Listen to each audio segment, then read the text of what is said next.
சரி சார், எப்படி ஃபினான்ஷியல் டிசிப்ளினை கொண்டு வந்து என்னுடைய கடனையும் கமிட்மெண்ட்டையும் அடைக்கிறது, என் கனவுகளை நோக்கி நான் நகர்வது அப்படின்ற உங்களுக்கு ஒரு கேள்வி இருந்துச்சுன்னா அதற்கான பதில் தான் இந்த வீடியோ.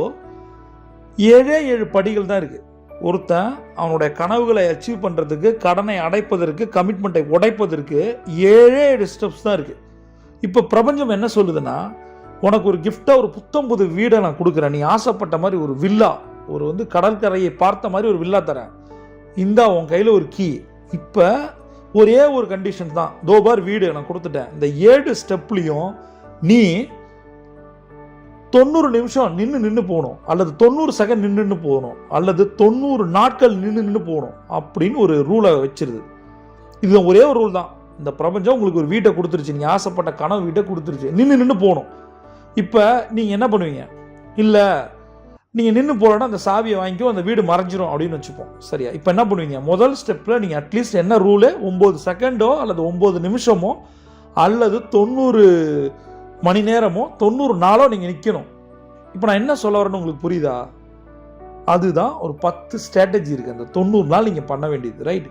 இப்போ ரொம்ப சிம்பிளாக, இது ஒரு பெரிய லாங் டேர்ம் கோலுக்கான ஒரு பெரிய ஃபார்முலாவை நான் சொல்லிட்டேன். ஒரு வீடுன்றது ஒரு பெரிய கனவு, ஒரு 10 கோடி மதிப்பிலான வீடு. 10 கோடி மதிப்பிலான வீட்டுக்கு நீங்கள் 90 நாள் நின்று போனாலும் கூட அதில் இருக்கிறது வெறும் 7 ஸ்டெப்பு. 560 நாளில் போயிடலாம், 2 வருஷம். நான் என்ன கேட்குறேன்னா, 10 கோடி வீடை உங்களுக்கு ஒருத்தவங்க காம்ப்ளிமெண்ட்டாக தராங்க, இதை நீ பண்ணிட்டு தான் போகணும்னு சொல்கிறாங்க. 560 நாள் பண்ணுவோமா மாட்டோமா? பண்ணணும். அப்போ தான் 10 கோடி வீடு கிடைக்கும். 1 கோடி வீட்டுக்கு நீங்கள் ஒரு டைம் வச்சுக்கிங்க. 1 லட்சம் வீட்டுக்கு வீடே கிடையாது, 10 லட்சம் வீட்டுக்கு வீடே கிடையாதுன்னு வச்சுப்போம். அப்போ நான் சொல்கிற அந்த 90 செகண்டு, 90 நிமிஷம், 90 மணி நேரம் இதெல்லாம் தூக்கிட்டு 90 நாள்னு வச்சுப்போம். ரைட்டா? இப்போ புரியுதா? 90 நாள் என்பது கோல்டன் அவரோட ஒரு ஸ்டெப்பு, ஒரு சைக்கிள். இது மாதிரி நீங்கள் 7 × 90 days பண்ணிட்டீங்க அப்படின்னா உண்மையிலேயே 100% உங்களுக்கு 10 கோடி இல்லை 100 கோடி சொத்து கூட உங்களுக்கு கிடைக்கலாம். அது நீங்கள் பண்ண போகிற 7 × 90 days ஃபார்முலாவில் இருக்குது. இப்போ நான் சிம்பிளாக உங்களுக்கு சொல்லிக் கொடுக்குறது, கடனை அடைக்கணும், கமிட்மெண்ட்டை உடைக்கணும், கனவுகளை நோக்கி போகணும். 7 ஸ்டெப்பு. இந்த ஸ்டெப் என்ன தெரியுமா?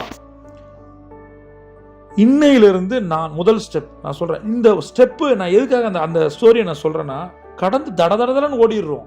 என்னோட குருவோட கண்டென்ட்டை திரும்ப கேட்கும்போது, எழுதும்போது புது விஷயங்கள் தோணுது. நான் ஏற்கனவே சொல்லியிருக்கேன், ஒரு புத்தகத்தை படிக்கும்போது 30 வயசில் ஒரு மாதிரி இருக்கும், 35 வயசில் ஒரு மாதிரி இருக்கும்.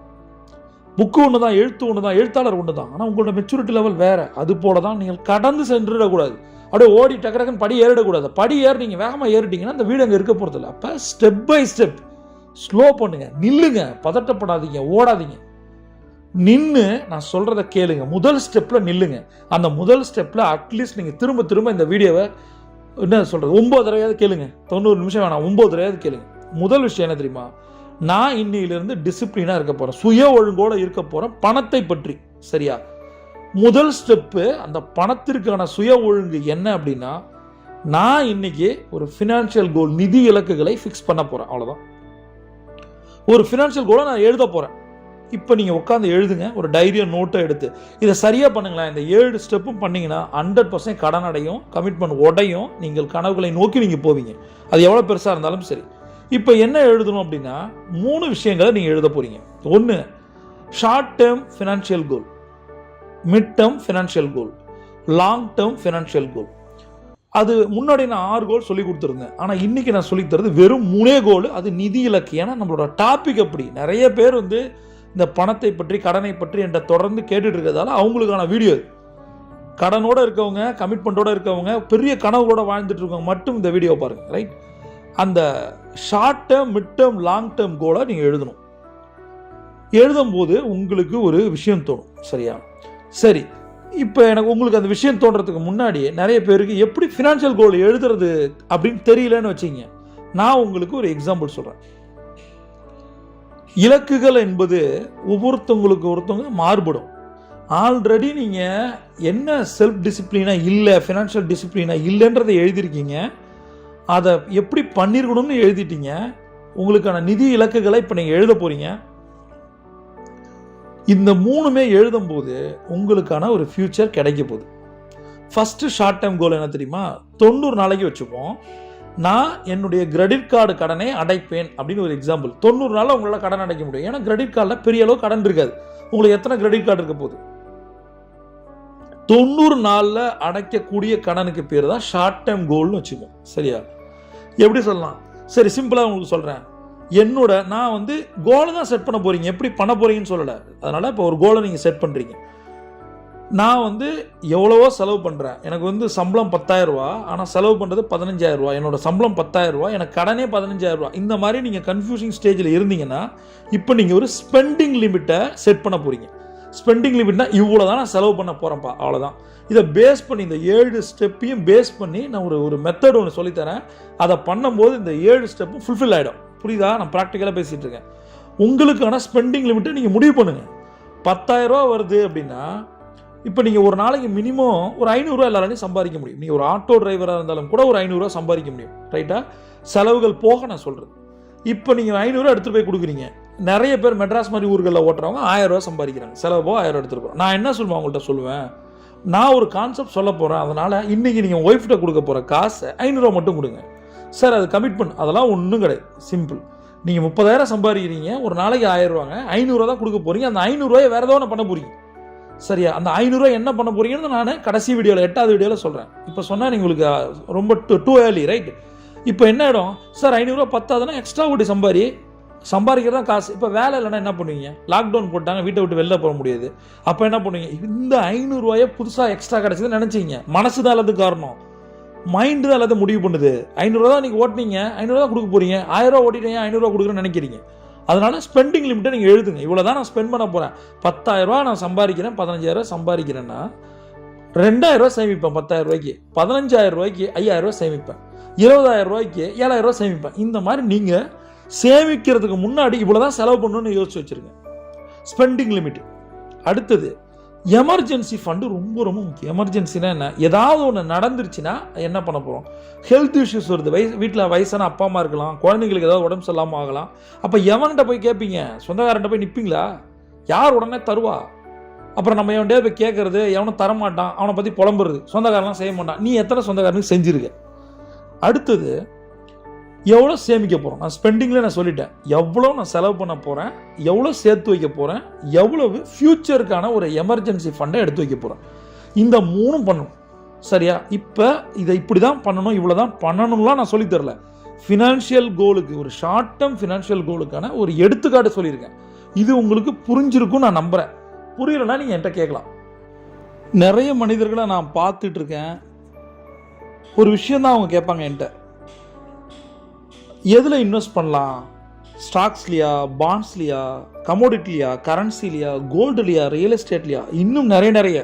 பட் நான் உங்களுக்கு சொல்கிறேன் தெரியுமா, முதல் ஸ்டெப் என்ன தெரியுமா? இன்வெஸ்ட்மெண்ட். நல்லா இதை வந்து ஒரு ஹெட்செட் போட்டு கேளுங்க, ஒரு டைரியோ நோட்டோ எடுத்து எழுதுங்க. ஃபஸ்ட்டு இன்வெஸ்ட்மெண்ட், முதலீடுன்னு வரும்போது நிறைய பேருக்கு வந்து எதில் இன்வெஸ்ட் பண்ணலாம், எப்படி இன்வெஸ்ட் பண்ணலாம், என்னோடய போர்ட்ஃபோலியோ ஸ்ட்ராட்டஜி எப்படி இருக்கலாம், எவ்வளோ இன்வெஸ்ட் பண்ணலாம், எதில் இன்வெஸ்ட் பண்ணலாம், இதெல்லாம் கிடையாது. ஃபஸ்ட்டு நீங்கள் ஆக்சுவலாக எதை கற்றுக்கணும், எது இம்பார்ட்டண்டான விஷயம் தெரியுமா? எதில் நீங்கள் ஸ்டார்ட் பண்ண தெரியுமா? எதில் அப்படி கிடையாது. ஏன் நீங்கள் வாட்னு ஃபோக்கஸ் பண்ணாதீங்க, ஒய்ன்னு ஃபோக்கஸ் பண்ணுங்க. ஃபஸ்ட் நீங்கள் செய்ய வேண்டியது என்ன? நான் உங்களை திருப்பி ஒரு கேள்வி கேட்குறேன். இப்போ நீங்கள் ஸ்டாக்ஸ்ன்னு முடிவு பண்ணிட்டீங்க அப்படின்னா எதற்காக ஸ்டாக்ஸில் இன்வெஸ்ட் பண்ணணும்? தங்கம்னு முடிவு பண்ணுங்க, எதற்காக நீங்கள் கோல்டில் இன்வெஸ்ட் பண்ணணும்? ரியல் எஸ்டேட்னா எதற்காக இன்வெஸ்ட் பண்ணணும்? சரியா? இதை சொல்கிறேன். அதுக்கான ஒரு ஆன்சர் இருக்கா, சொல்யூஷன் இருக்கா? முதல்ல ஒரு இன்வெஸ்ட்மெண்ட் ஸ்ட்ராட்டஜியை வந்து நீங்கள் சூஸ் பண்ணுறதுக்கு முன்னாடி நீங்கள் கற்றுக்கொள்ள வேண்டிய ஒரு மிக முக்கியமான விஷயம் நிதி இலக்குகள், ஃபினான்ஷியல் கோல். அதுதான் ஃபஸ்ட்டு ஸ்டெப்பு. அதை வச்சு தான் நீங்கள் உங்களுடைய இன்வெஸ்ட்மெண்ட் ஸ்ட்ராட்டஜியை பில்ட் பண்ண முடியும், அதை கட்டமைக்க முடியும், உங்களுடைய நிதிக்கு யுக்திகளை கட்டமைக்க முடியும். அதை விட்டுட்டு இப்போ நான் உங்கள்கிட்ட கேட்குறேன், நீங்கள் உங்களுக்கு ஒரு ரைட் போர்ட்ஃபோலியோன்னா என்ன? உங்கள்கிட்ட இவ்வளோ பணம் இருக்குது அப்படின்னும் போது அதை ரியல் எஸ்டேட்டில் எவ்வளோ முதலீடு பண்ணலாம், கோல்டில் எவ்வளோ பண்ணலாம், ஷேர்ஸில் எவ்வளோ பண்ணலாம், பாண்ட்ஸில் எவ்வளோ பண்ணலாம், கமோடிட்டியில் எவ்வளோ பண்ணலாம், வேறு எதெல்லாம் எவ்வளோ பண்ணலான்ற ஒரு போர்ட்ஃபோலியோ டிசைன் நீங்கள் பண்ணுறீங்க இல்லையா? அது பண்ணுறதுக்கு முன்னாடியே எவ்வளோ சேமிக்கணும், உங்களால் எவ்வளோ சேமிக்க முடியும், ஏன் இவ்வளோ சேமிக்கணும், உங்கள்ட்ட இருக்க பணத்தை எப்படி யூஸ் பண்ணணும், இதற்கான ஒரு பிளானை முதல்ல போட்டுடணும். அதுதான் நான் ஒரு ஃபினான்ஷியல் கோல்னு ஒரு எளிமையாக சொல்கிறேன், ஒரு நிதி இலக்கு. அந்த நிதி இலக்கை வைத்து தான் உங்களுக்கான ஒரு போர்ட்ஃபோலியோவை நீங்கள் டிசைன் பண்ணணும். தப்பாக பண்ணக்கூடாது, அப்புறம் எப்படி பணம் வரும்? இப்போ ஒரு இன்வெஸ்ட்மெண்ட் ஸ்ட்ராட்டஜி நீங்கள் வந்து பில்ட் பண்ணுறீங்கன்னு வச்சுப்போம். டாப் டவுன் அப்ரோச்னு சொல்கிறாங்க. டாப் டவுன், டாப்லேருந்து டவுன் அப்ரோச். எளிமையாக சொல்கிறேன், டாப் என்பது மேலே, டவுன் என்பது கீழே. இதை எப்படி சொல்கிறேன்னா, ஒரு ப்ராட் பிக்சராக வச்சுக்கிங்க. நீங்கள் உங்களுக்கு ஒரு 10 வருஷம், எப்பயுமே நான் சொல்கிறேன், இன்றைக்கே பணம் வேணும்னு நினச்சிங்கன்னா பணம் வராது. குயிக் ரிச் ஸ்கீம், ஏமாற்றுத்தனம். அதாவது உடனே instant, there is no word called instant money. அப்படி ஒரு பணமே கிடையாது. இன்றைக்கி பணம் வரும் என்பது போய், நாளைக்கு வரும், வருமா தெரியாது, நாளான்னைக்கு வரும் அப்படின்னு வச்சுங்க. சரியா? ஒரு 5 இயர்ஸ் கழிச்சு வரும், 10 இயர்ஸ் கழிச்சு வரும். இப்போ நீங்கள் ஒரு பிளான் பண்ணலாம். உங்களோட பையனுடைய பொண்ணுடைய மேரேஜ், அவங்களுடைய காலேஜ், என்ன பிளான் பண்ணுறீங்க? அந்த பையனை ஒரு பொண்ணை எங்கே சேர்க்கணும் போது உங்களுக்கு எவ்வளோ பணம் தேவை, அவங்களுக்கு எப்போ கல்யாணம் போது அப்போ எவ்வளோ பணம் தேவை, இதெல்லாம் நீங்கள் கால்குலேட் பண்ணணும். லாங் டேர்மில் யோசிக்கணும். ஒரு குழந்தைக்கு நம்ம 20 வருஷத்துக்கு ஒரு பிளான் பண்ணலாம். நீங்கள் பண்ணுறீங்களான்னு பாருங்கள், 20 நாளைக்கே பிளான் இல்லை. புரியுதா? இப்போ தான் டாப் டவுன் அப்ரோச்சில் போகணும். நம்ம இவ்வளோ பணம் தேவைன்னா இப்படி பண்ணணும், மேலேருந்து கீழாக. இதை பற்றி நான் உங்களுக்கு தனியாகவே இதில் சொல்லித்தரேன். சரியா? இதை பண்ணும்போது என்னன்னா உங்களுக்கு ஒரு ஐடியா கிடைக்கும். முதல்ல ஒரு பிக் பிக்சரை யோசிச்சு, இப்போ நான் சிம்பிளாக சொல்கிறேன் பாருங்களேன். உங்களுக்கு ஒரு வருஷத்தில் உங்களோட இன்கம் வந்து 1 கோடி ரூபா வேணும்னு நீங்கள் நினச்சிங்கன்னா அதை ஸ்ப்ளிட் பண்ணி பாருங்கள். ஒரு மாதத்துக்கு உங்களுக்கு 10 லட்சம் வேணும். அப்போ ஒரு நாளைக்கு எவ்வளோ வேணும்? 10 லட்சம் என்பது 33,000. நீ 35,000 வச்சு, இன்றைக்கி 35,000 வந்தால் தான் உங்களுக்கு 1 கோடின்றது உங்களுக்கு அது கையில் வரும். இல்லை அது கனவாக போயிடும். இப்போ ஒரு ஐடியா வருதா இல்லையா? இன்றைக்கி எவ்வளோ சம்பாதிக்கணும் நீங்கள்? 35. அந்த 35,000க்கு என்ன பண்ண போகிறீங்க? காலையிலேருந்து சாயந்தரம் வரைக்கும் நேரத்தை பணமாக மாற்ற போகிறீங்க. அந்த நேரத்தில் என்ன பண்ணால் உங்களுக்கு அந்த 35,000 வரும்? இதுதான் ஃபினான்ஷியல் கோல். சரியா? இதை வச்சு தான் நீங்கள் ஒரு ஸ்ட்ராட்டஜியை வைக்க போகிறீங்க. அதற்கு அப்புறம் தான் நீங்கள் பாண்டில் பண்ணுமா, ஸ்டாக்கில் பண்ணுமா, கோல்டில் பண்ணுமா, ரியல் எஸ்டேட்டில் பண்ணுமான்னு முடிவுக்கு வரணும். இப்போ நான் சொல்கிறது உங்களுக்கு புரியுதா? அதாவது டவுட் இருந்தால் நீங்கள் கேட்கலாம்.